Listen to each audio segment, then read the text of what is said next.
We start with the intensifying war on Iran. Some breaking news as we take a live look at Beirut. The U.S. now closing the embassy there. It comes as Israel keeps targeting the Iran-backed group Hezbollah. CBS's Natalie Brand has that and more from D.C. Fresh explosions rocked Tehran with hundreds of fighter jets in the skies over Iran's capital city as the U.S. and Israel warned the heaviest strikes are yet to come. The next phase will be even more punishing on Iran than it is right now. President Trump, in a social media post Tuesday morning, said Iran's air defense, Air Force, Navy, and leadership is gone. They want to talk. I said too late. The objectives of this operation are to destroy their ballistic missile capability and make sure they can't rebuild it, and make sure that they can't hide behind that to have a nuclear program. The Trump administration, in its War Powers Resolution notification to Congress, said despite its repeated efforts to achieve a diplomatic solution, the threat to the U.S., allies, and partners became untenable.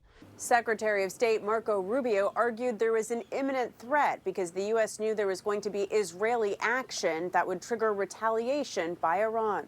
We knew that there was going to be an Israeli action. We knew that that would precipitate an attack against American forces. And we knew that if we didn't preemptively go after them before they launched those attacks, we would suffer higher casualties and perhaps even higher those killed. And then we would all be here answering questions about why we knew that and didn't act. Secretary Rubio returns to Capitol Hill today to brief all members of Congress a day after meeting with the Gang of Eight, who emerged from the briefing divided. This was a defensive measure, a defensive operation. There was no imminent threat to the United States of America. Democrats plan to force a War Powers Resolution vote this week to try and limit further military action, but most Republicans have expressed support for the administration's actions in Iran.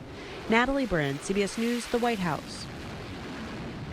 And a live look at the stock market. You see it's in the red here, continuing to tumble as the conflict intensifies. The Dow dropping more than 1,100 points since opening today. Markets in Europe and Asia also dropping as much as 7%. Gas prices seeing the biggest one-day jump since Hurricane Katrina. That was in 2005. According to AAA, the national average jumping 11 cents. You can stick with News 8 now online and on air for continuing coverage of the U.S. attack on Iran.